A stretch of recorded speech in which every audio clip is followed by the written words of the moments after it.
চমকে ফিরে তাকিয়ে দেখল, না, কেউ নয়, বাতাসে জানালার পাল্লাটা বোধ হয়।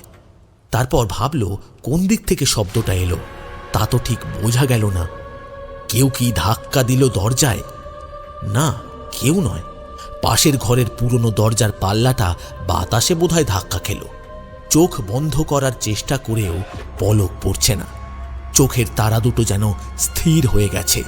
আবার দেওয়ালের দিকে চোখ পড়তেই সেই মানুষের কঙ্কাল ছবিটা যেন জীবন্ত হয়ে উঠেছে।